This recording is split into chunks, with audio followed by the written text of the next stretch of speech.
अस्सलामुअलैकुम। तो कैसे हैं सब? उम्मीद करती हूँ सब ठीक होंगे, खैरियत से होंगे। बिल्कुल ठीक है, आप सबकी दुआ से। मलिया रोज़ाना पढ़ाई करने आती है। तो आज मेरी थर्ड डे की क्लास थी। कोई भी नहीं चले थे मेरे साथ, बच्चे सारे ही घर पे थे। तो क्योंकि कल बच्चे साथ बच्चों को नहीं ले गई थी, मेरे साथ साथ बेचारे बच्चे भी परेशान होते हैं।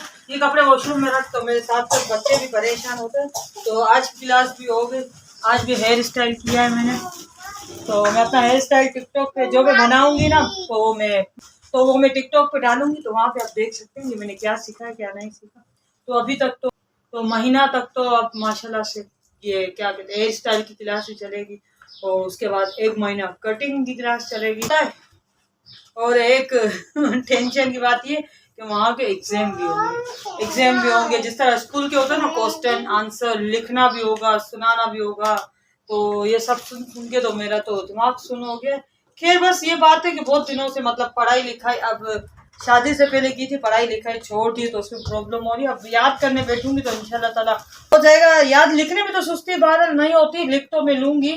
तो बट ये ना कि याद हो, अब दिमाग में बैठे। अब शादीशुदा बंदा हो जाता है ना, तो उसके दिमाग में तो यही होता है, बच्चों का काम करना है, हस्बैंड का खाना बनाना है, ये करना है, घर का काम करना है। तो यही सारी बातें घूम रही होती है ना, याद नहीं होता। और जब स्वाना मेरे पास ट्यूशन पढ़ने आती है ना, मैं पढ़ाती हूँ इनको बच्चों को, तो स्वाना को याद नहीं होता। तो स्वाना बेचारी को मैं बहुत बुरा बुरा मारती थी। अब मेरी बारी है। स्वाना की बदवा लगी है मारने करने, स्वाना की बदवा लगी है। तो मैं भी एग्जाम के अंदर चली गई। यकीन मैंने अभी मैं वही कहती कि अगर मुझे पता होता ना कि एग्जाम भी होते हैं तो मैं जाती ही नहीं। चलो अब बंदा, लेकिन अब ये है ना इनका प्रॉपर तरीका। अभी तो इसमें जैसे कि हम कहीं भी जाते हैं ना, तो उनकी ये कोशिश होती है वो हमें मेन काम सिखाए। ठीक है ना, उनके पार्लर में बुरे नहीं होते, मैं नहीं कहूंगी कि बुरा होता, उनकी कोशिश होती है मेन काम सिखाया जाए। बट यहाँ पे ये है ना, वो कह रहे आपको आ रहा है, भले आ रहा है, फिर भी हम ना अपने रूटीन के हिसाब से देंगे तो वही होगा। और एक दिन में सिर्फ एक ही स्टाइल देते हैं। अब वो स्टाइल मेरा जल्दी हो भी जाता है ना, तो भी मुझे दूसरा काम नहीं मिलता। अब वहाँ पे मुझे एक बार टीचर्स बना के दिखाती है, दूसरे बार मुझे बनाना पड़ता है, सही नहीं होता तो दोबारा से तीसरे बार बनाना पड़ता है, और चौथे बार आके तो घर पे मुझे बच्चों के ऊपर प्रैक्टिकल करना होता है। डिमी के ऊपर तो हो जाता है, तो फिर मुझे बच्चों के ऊपर करना होता है। तो आज तीसरा हेयर स्टाइल था। खैर बस अब शौक है, अब निकले हैं जहाज में तो पूरा जाएंगे, पूरी जंग करेंगे।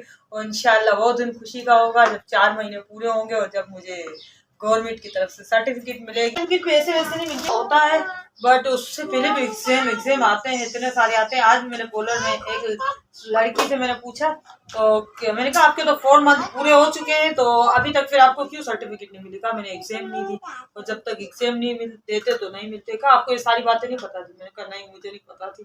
मुझे पता होती तो मैं अपने लिए दूसरा पार्लर ढूंढ लेती जहाँ पढ़ाई। और शायद के पार्लर में इसी तरह का सिस्टम हो, ये जो हमारे यहाँ पार्लर होते हैं ना, इनकी कोशिश होती है कि हमें इतना काम सिखा देना कि हम बस घर में भी अपना पार्लर चला सके। लेकिन मुझे ऐसा काम सीखना था कि बिल्कुल एक्सपर्ट बनना था। ठीक है ना, काम खोलना ना खोलना, पार्लर खोलना, ये तो बहुत दूर की बात है। ठीक है, फिलहाल तो मेरा इतना शौक है कि मैं एक्सपर्ट बनूं और मैं खुद पे अच्छा कर सकूं, खुद को प्रॉपर कर सकूं। मैनीक्योर, पेडिक्योर, फेशियल, ये सारी चीज़ें प्रॉपर, मेकअप, और अपने बच्चों पे बेहतर कर सकूं, मेरी सिस्टर से, फैमिली मेम्बर से, उन पे ये काम बेहतर कर सकूं। तो उन पे भी आजकल आप लोग को पता है, सिर्फ काशीज में मैं रेडी होने गई थी तो मैंने आप लोग को बताया था 35 से 25 हज़ार भी हम 3 माँ बेटियों के लगे थे सिर्फ मेकअप वर्क के। 25 से 30 हज़ार लगे थे। उसके अलावा जो उसमें थे ना, नेल्स थे, आई लैशेस थे, और जिससे कि ना हमें विग वगैरह चाहिए, तो वो सब खर्चा जो था ना वो हमारा अपना था, वो मेकअप में ऐड नहीं होता, वो हमारा अपना था। तो और वैसे जैसे हम अभी जो मेकअप मैंने करवाया था, जैसे अभी जो मैंने मेकअप करवाया था वो भी 3,500 का था, जो कि आम पार्लर में अगर पार्टी मेकअप करवाने जाओ ना 3,500 से 4,000 का मेकअप होता है। और सिर्फ अगर हम हेयर स्टाइल करवाते हैं ना, तो हेयर स्टाइल की भी बहुत ज़्यादा डिमांड है। जो मैंने हेयर स्टाइल किया हुआ था तो वो हेयर स्टाइल 2500 से 2200 का है। सिर्फ सुहाना का मैंने सिंपल सा जूड़ा बनवाया था ना, सुहाना का जूड़ा, तो उसके भी मैंने 500 दिए थे। और ये बात भी ना बहुत पुरानी है, तो अब तो बहुत ज़्यादा हो चुका है। तो बस ये खुशी इस बात की होती है कि भले बंदा बाहर का काम ना करे, अपना सलून ना खोले, तो कोई दुख की बात नहीं। मत ये है कि अपने घर तो ये पैसे कवर हो जाते हैं, और सबसे मेन बात होती है हुनर आ जाता है। तो हमारा भी यही सपना है कि आना चाहिए बस। हमें कोई ये लालच नहीं है कि नहीं नया सलून खोले, ये वो, बस ये शौक था कि सारी चीज़ें आनी चाहिए, एक एक ना एक हुनर होना चाहिए। खैर पढ़ाई तो किसी वजह से पूरी ना हो सकी, तो इंशाल्लाह ताला तो अब ये करेंगे, ये भी पढ़ाई, अब इसके भी इम्तिहानात होंगे ये वो, लेकिन घर की तरफ से मुझे फुल सपोर्ट है, कोई घर की टेंशन नहीं है, खाना बने या ना बने ये वो कोई भी किसी भी किस्म की टेंशन बस कोई नहीं है। तो इसलिए इंशाल्लाह ताला तो सब अच्छा हो जाएगा। तो आज का ये छोटा सा ब्लॉग था। बाहर का मौसम बहुत ही खुशगवार हो रहा है, दो पल में गर्म, दो पल में ठंडा हो रहा है। तो आज का ब्लॉग यही था। इंशाल्लाह ताला मिलते हैं नेक्स्ट ब्लॉग में। अपना बहुत सा ख्याल रखिएगा और दुआओं में मुझे याद रखिएगा। ओके, अल्लाह हाफिज़।